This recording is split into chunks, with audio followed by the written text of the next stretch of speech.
All right, if anyone's going to watch these, I need to at least take a couple takes and give you something worth watching. Am I right? Let's hit it again for the first time. When people talk to you, whenever in life they talk to you, if you pay attention carefully, you can hear what they think and feel about what they're saying and how they describe events. Have you ever noticed that? I want you to think about it because in these YouTube channels, people give news impartially, and yet in the way they talk, more and more, I think, do you notice this getting more apparent? I think it's because things are speeding up. As Joshua Cooper Raymo says in The Age of the Unthinkable, it's not just you that perceives life's getting faster, it is getting faster. Okay, let's bring it back. People's ideas, their feelings, their positions are communicated when they talk.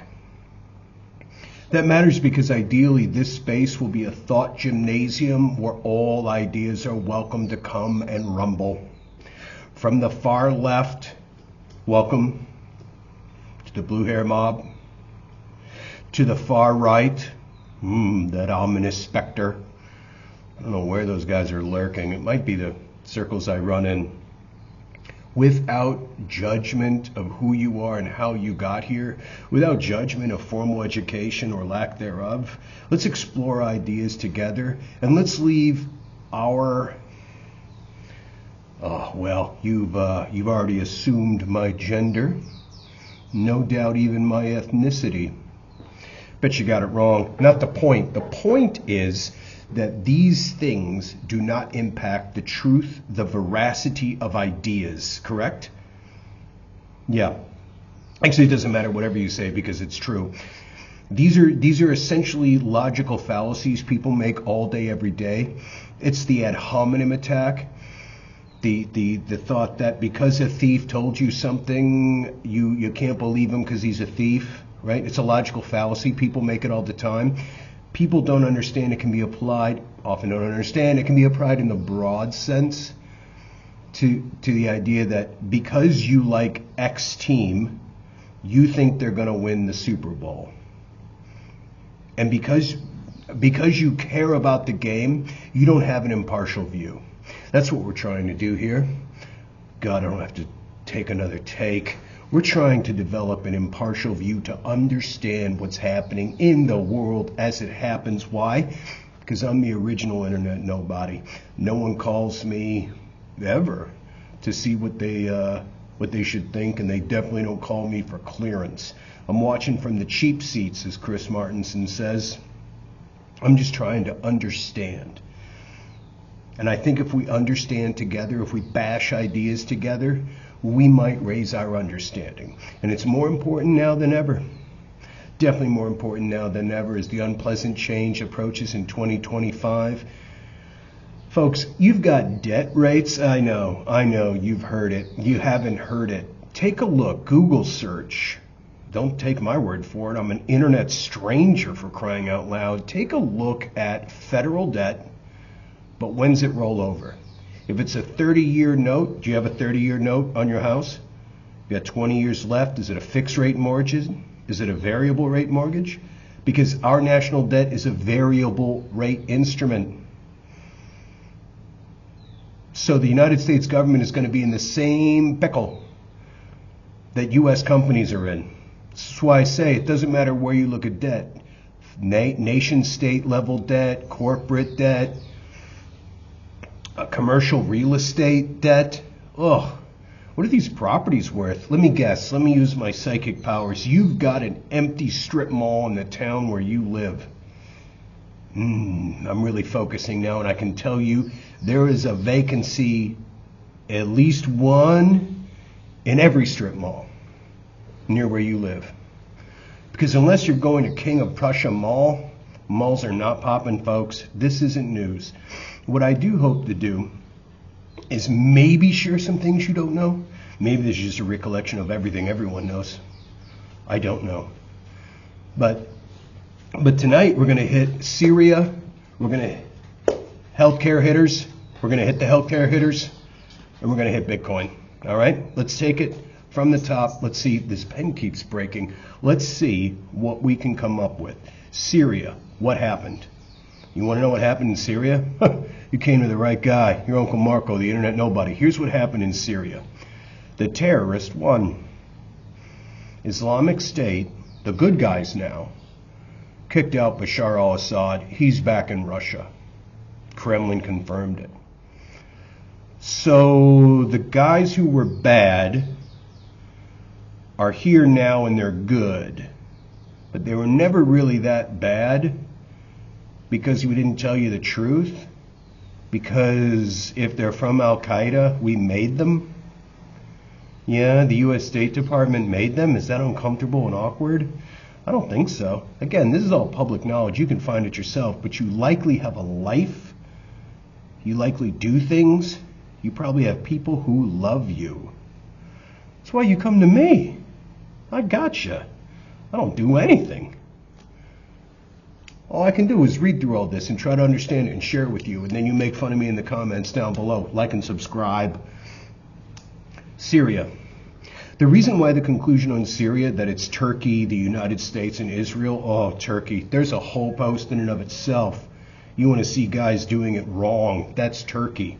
Watch this. They're doing what Switzerland does. They want to be neutral, except they're burning every bridge instead of keeping them open.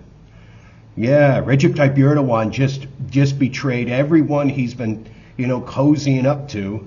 He's trying to be a NATO nation. Well, he is a NATO nation and a BRICS country, right? He's that guy in high school who's everybody's friend. But you don't have any real friends, do you? We'll watch them play out later. The point was Israel. Israel. If I tell you Israel got what it wants, does that make me a fan of Israel? Does that make me a proponent of greater Israel theory? Does that make me a raging Zionist?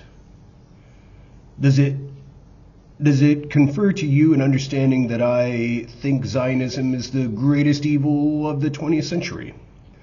That it's a terrible idea. I mean, the UN has said as much. Am I a raging anti-Semite or a Jew who slacks on his observance? The answer is it doesn't matter. It does not matter. Ideas stand on their own. Yes, veracity stands on its own. It doesn't matter who tells it. It doesn't matter their qualifications. Truth is the truth. And understanding, if you get it, that's yours. You get to keep that. You don't have to keep watching these.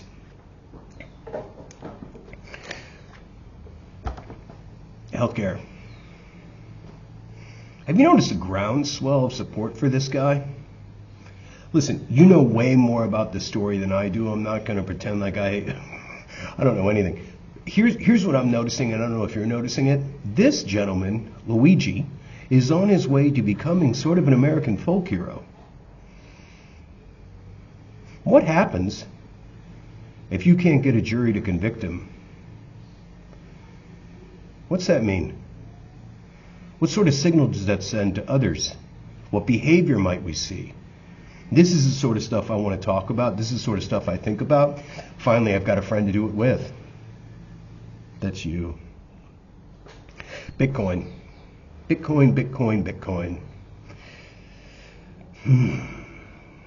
What will happen with Bitcoin? I really shouldn't have touched on this one. Shouldn't have touched it. And the reason why is because it's a large idea, and I'm not going to do it justice, but here I go. It goes something like this. At any point in life, the most important thing to you is not the most important thing. If your house catches on fire, look away. If your house catches on fire, what do you take with you? Now, maybe later tonight, I want you to think, is there something that you forgot? What I'm trying to say is there are times in life when the marketplace is not focused on an asset. There are bigger things in life than money, or there should be. Regardless, there are times in life when people's attention is distracted from the market. In the event that happens, Bitcoin will not have a buyer. In the event of market turmoil, Bitcoin will likely have a seller. It's at that moment that the seller who needs to sell will find his buyer. That will set the price. You've got drones off the coast of the United States. You've got drones over the United States. You've got Iran off the coast of the United States. You think people might be distracted from their Bitcoin wallets for 2 seconds? Because if it goes for a week or two, or someone comes back, if a seller comes back before the buyers do, the price of Bitcoin, like all markets, is set on the margin. It's the last sale where two people agreed to a sale. Bitcoin's fungibility means all Bitcoins are the same. So there's no judging this Bitcoin over that Bitcoin. In principle, we could maybe go down the rabbit hole of coins that you shouldn't buy. I'm easily distracted, as you already know. My point is simply this. Bitcoin as a long-term store of value is trash because you own no thing. You own a spot on a ledger. You own a spot on a ledger. That is important only because it is important. In full disclosure, we're long Bitcoin. Why? Because the price is going to go up before it goes down. I'm Marco. I want to thank you for the time today. I hope you're doing well.